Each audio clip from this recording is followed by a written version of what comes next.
How does thought leadership fit into your marketing strategy during a recession or when one might just be around the corner? Well, my introduction to the power of thought leadership actually came in the last recession as I was entering the workforce for the first time. It was 2009. I had just graduated college. And not only did I graduate into a recession, but I worked for a small mom and pop nonprofit.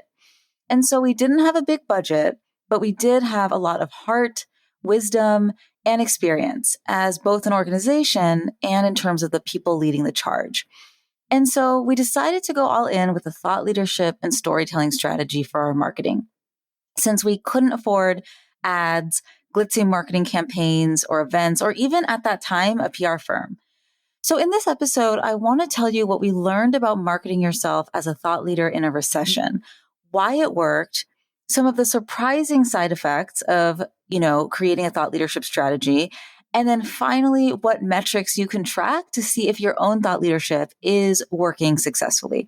And of course, when I say thought leadership, what I'm talking about is a practice where we consistently use our passion, our lived experience, and our credibility as fuel to spark trust and community as we imagine and shape the future together for the better. Does that sound interesting? Well, then keep listening.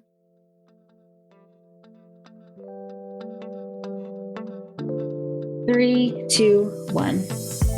Welcome to the Campfire Circle. I'm your host, Tanya Bhattacharya, and I empower purpose-driven women in building influential personal brands that drive change and raise revenue. We all talk about getting a seat at the table, but why though? Who wants to sit in a stuffy boardroom anyway? Let's reimagine the ultimate space of leadership as a campfire circle, where we share stories that inspire movements, build brave communities to huddle together with for warmth, and where there is always room. Come sit with us.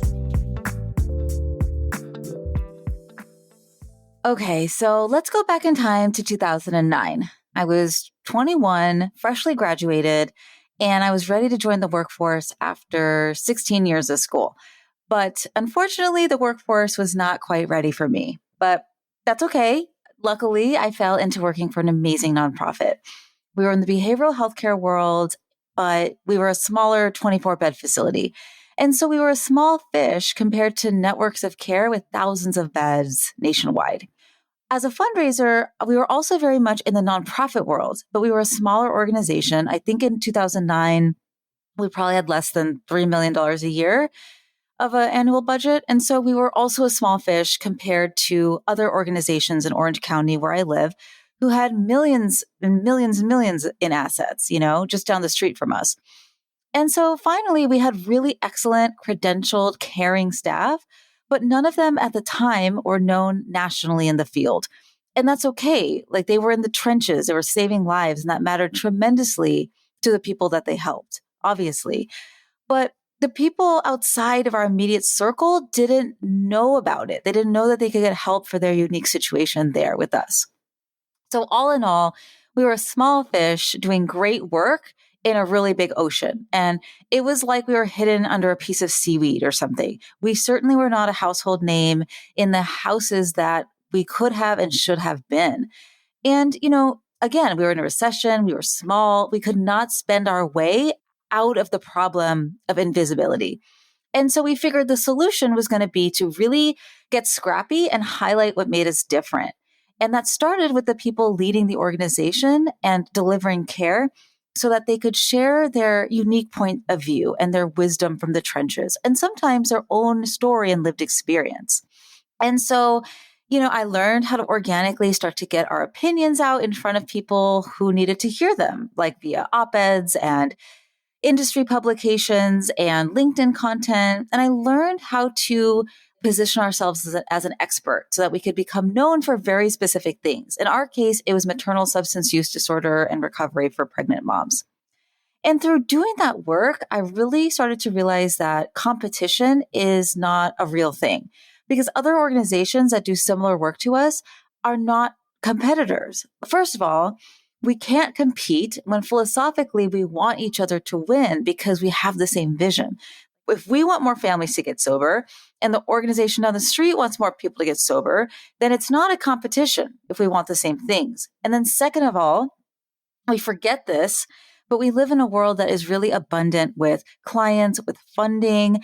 The only thing that is feeling more and more scarce is time and attention. And so I think the real competitor is noise and distraction. And the real challenge for us becomes obscurity and figuring out how to like get that seaweed off of us and transform from best kept secret to go to top of mind, trusted voice for an audience that can help you accomplish your mission. So anyway, this process took a while. I'm not going to lie about that. This work is not immediate. And I think consistency is really key. I think that's where a lot of folks go wrong. They put their thoughts out there a few times. They maybe get a little bit of traction, but not much, and then figure this isn't working for me and go to the next shiny object. But organic thought leadership is a really long game, but it's one that's exponential. It's one that bears a lot of fruit over time because it builds, it compounds, and it grows as your name continues to be referenced and recommended in rooms that you're not even in so that you can scale your impact and influence. Okay, so back to the story. So as our thoughts and our opinions and our thought leadership got out into the world, people would start to invite our ED to speak at conferences about her unique ideas and how to replicate them. Reporters started coming out of the woodwork to interview us and our clinicians as subject matter experts. And more than anything, we started to attract the right partners so that we could move our mission collaboratively in a way that felt serendipitous, right? We were able to move forward and we were still a small fish. Like we were still small, but we had a much bigger voice. And most of all for me, goody for me, I was a fundraiser. I did not have to worry so much about where the next influx of resources was going to come from because we were attracting a sustainable stream of interested people who could come alongside us and support our work, even in a recession. Because here's the thing. Even in a recession, people still need stuff. And if you are needing to tighten up your belt, because we're in an economic downturn, think about what expenditures that would make the cut for you, right? It would be things that you need, things that you feel emotionally connected to. It would be things that you feel a part of or like a community orientation towards, things that you have confidence in, things that your friends referred you to. Like all of these things are deliverables of a thought leadership strategy.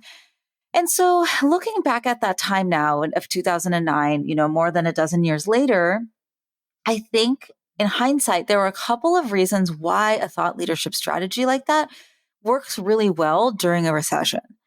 So in an economic downturn, it's kind of like we're on soft soil. The ground is shaky, the foundation has been lifted up, and people are looking for new ways of doing things because what used to work may not work anymore. And so people are looking for change. They have their ears open for innovative, creative solutions. People are looking for hope. And so when you put your unique ideas out there, your hot takes that are rooted in your lived experience and what has actually worked for you and your community, people are going to be more willing to listen and try something differently for themselves, especially if you have maybe a controversial or ahead of its time point of view in your area of expertise, and you can tie it into the moment that we're in. So if you're a champion for working moms, share your opinion and point of view on Serena Williams' retirement. If you're a burnout and recovery coach or a rest coach for folks who are exiting toxic workplaces, share your opinion on quiet quitting. These two things are just really low-hanging fruit ideas today as I record this on September 6th. Things will probably have changed by the time you listen to this episode, but think about what are the trending topics that you can tie back to your specific niche and your industry and your expertise. I have talked about my experience as a graduate of the Op-Ed Project a couple of times on this podcast now. It's a great program. And something that I took away from that experience is that our ideas are like ships sailing on the water, looking for a port to land in. So does this moment in time have a mooring for your ideas? Can you lead or convene conversations that you and the people that you serve care about so that together you can think about things in a new way and disrupt the status quo? And so, maybe now in a recession, maybe now is the time for you to really start getting these ideas out there because people are listening. Here's the other thing. Thought leadership is different than being an influencer or a subject matter expert. Because an influencer is somebody who is just known. They have a lot of eyeballs, but not necessarily for anything in particular. They have a lot of followers, they have a lot of attention, but that doesn't necessarily mean that they have trust in a certain thing that they're experts in. A subject matter expert has a lot of expertise and credibility, but they don't necessarily have attention. They aren't like top of mind, right? And so the differentiator is that there's an action orientation to thought leadership. Thought leaders take their expertise and consistently disseminate it outwards into their community to build that top of mind trust so that they can shape the future for good. And in a recession or any time of crisis, people are looking for solutions and answers from a reliable voice. And backing up just a scotch, I realize that I'm talking about this like it's easy, and it's not for a variety of reasons, right? So through my own trial and error and learnings, I figured out the strategy piece. And then I even figured out the schedule piece, right? I gained the skill set by learning and doing of how to, create our pillar content and how to repurpose that and how to batch our content and how to capture unique opinions in the moment. And otherwise, turn this practice of thought leadership into a habit versus this thing on the to-do list that never gets crossed off.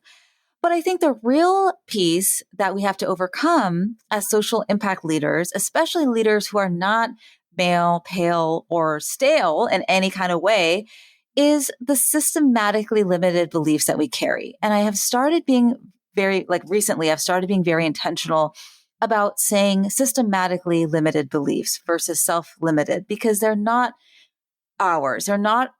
They don't come from ourselves, right? They were planted and conditioned and trained into us because we live in a society with sexism, racism, ableism, ageism, classism, all of the intersecting isms baked into it, like butter in a flaky puff pastry. It's so folded in there that you forget that it's there. And so these things that come out, like these natural reactions, like imposter thoughts and over delivering and perfectionism and people pleasing, all of those things are not ours to claim. They're a function of oppression. And maybe I'll do another episode about that. But what I'll say here is that there are very real systematic barriers to thought leadership work, because you're putting your face and your name on the line of what you believe in. You're taking a stand, a visible stand. But on the other side of the coin, this work also transforms you into a more embodied, better leader. There's a transformation that happens. And once a caterpillar becomes a butterfly, it can't change back. And the chrysalis process is ugly. It's painful. It's goopy. It's it's not cute. But once the caterpillar emerges a butterfly, it is transformed and it cannot go backwards. And so this is my butterfly story, okay? Here I am interrupting myself because I have something amazing to tell you. On Tuesday, September 27th, I'm hosting a free private training about thought leadership on LinkedIn to drive change and raise revenue. You'll learn my 3-part thought leadership framework to go from underestimated to influential and impactful on LinkedIn. These are the same insights that I learned through my own journey as a nonprofit executive, which I then streamlined and taught to over 50 social impact entrepreneurs and executives one-on-one over the last 18 months. I'm going to be sharing the actual tasks, habits, and to-do lists that I teach so that you can grow your visibility and confidence to consistently shine as an influential voice in your niche on LinkedIn. This training is free, it's full of actionable insights, and transparently, it includes an invitation to work together in my new group program, The Kindling Collective. There's no obligation, only a warm invitation from me to you. So register for your spot in the show notes. Okay, back to the episode. So in everything that I described earlier in my career, I was doing a lot of backup singing to the people who were putting their reputation on the line. I was planning and coordinating and writing, and pretty much I was under my security blanket, safe and cozy in the background. And I was very happy there. But as I grew throughout my career and eventually became the executive director, there was no way around it. I was going to have to become a face of the organization. And that is when the itty bitty shitty voice or committee or inner chaperone got very loud. And it started saying, like, who are you to be talking to these PhDs and MDs when you just have a bachelor's degree? And it told me, who are you to be asking these very affluent, like influential people for a 6-figure gift when you are probably never going to be able to donate that amount of money in your life? I don't know if any of you have been watching the show Selling the OC. It's a little bit of a guilty pleasure. Like, that's where I live. And those are literally the types of homes that I would be going to donor functions in. And I was like, okay, I don't know if I belong here. And the other, and speaking of that, it also told me, like, when I was in boardroom tables and, like other spaces of leadership, there weren't a lot of other people who looked like me as, a South Asian at the time. I don't even know if I was 30 yet. I just looked different. I was just different. And so the voice said, maybe you don't belong here at this table.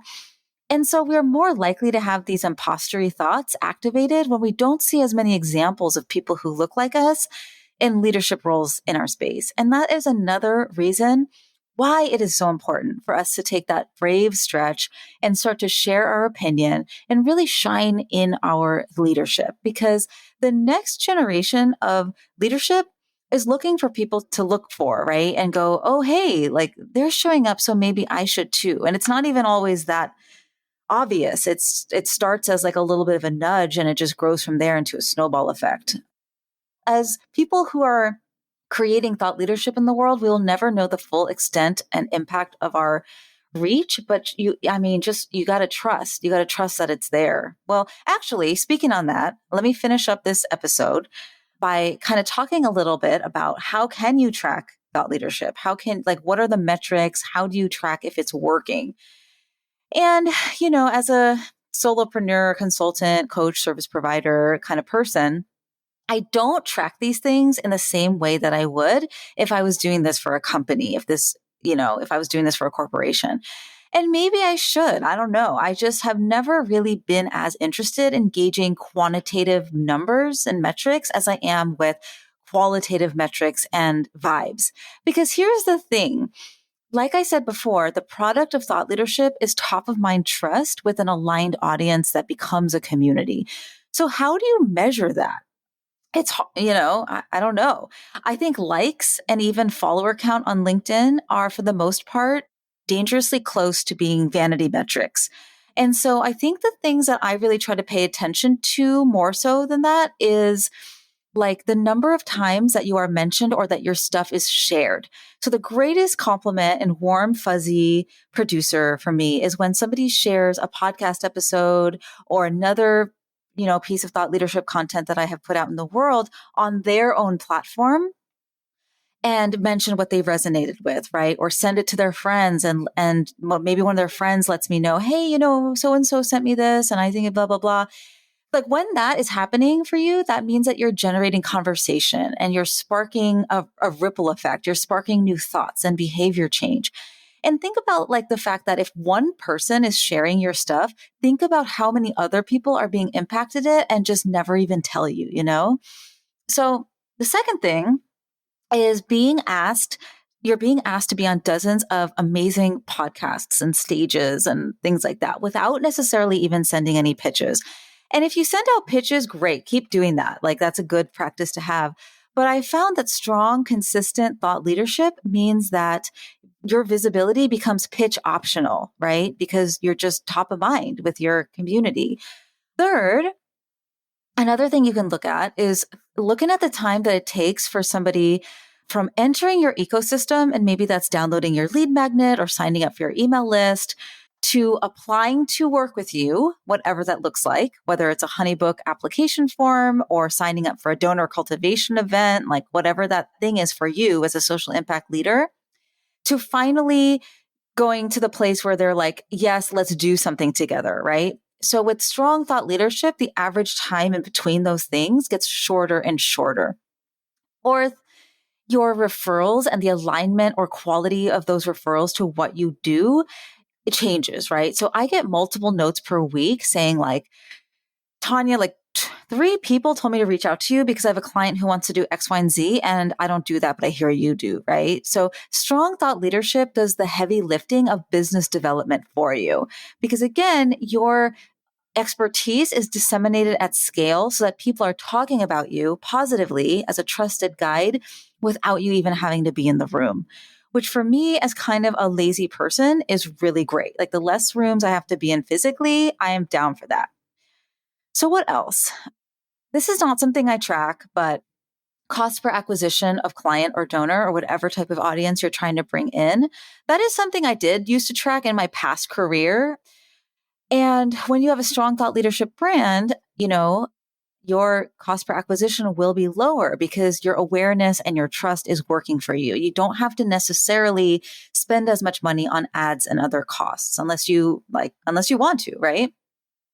And then finally, something that is typically called a net promoter score, which is something that gauges how willing your current customers or clients are willing to refer or tell their friends about you or really promote or post on social media about their experience with you. Again, not something I have actually tracked, but I have kind of dipped my toe into exploring because I recently launched a Social Impact Sunday Stories series. That's a lot of alliteration on LinkedIn, where I highlight one of my clients each week, their work, and their testimonial about our work together. And if you haven't seen it, I'll tag the series in the show notes so you can check it out. But think about if you can create a similar type of series with your own clients, and that will help you realize if they are willing to promote your work together. And so there's so many things that I don't, necessarily care to track numerically, but that I tap into, right? That gauge the texture and the richness of my community. It might be someone sending me an email saying that a post I made inspired them to take a big step in their life, or someone telling me that they sent my podcast to their mom because she works in social impact and her mom was already a listener, or like a dreamy OMG partnership opportunity recently falling into my lap that is so aligned. I don't even want to talk about it and jinx it because it's so magical. It's those magic moments and signs that I think are the true metric that the alchemy of thought leadership is working. And so I would love to know, what are some of the magic moments that you've experienced in your thought leadership journey? Reach out and let me know. Until next time, thank you so much for listening. What'd you think? Leave us a review on Apple Podcasts, or even better, reach out and let me know through lumosmarketing.co. Yes, that's Lumos, as in the illumination spell from Harry Potter. Because when you shine, magical things happen. You can get social with me on LinkedIn, and of course, check out the show notes to stay in touch with our guests. Let's talk soon.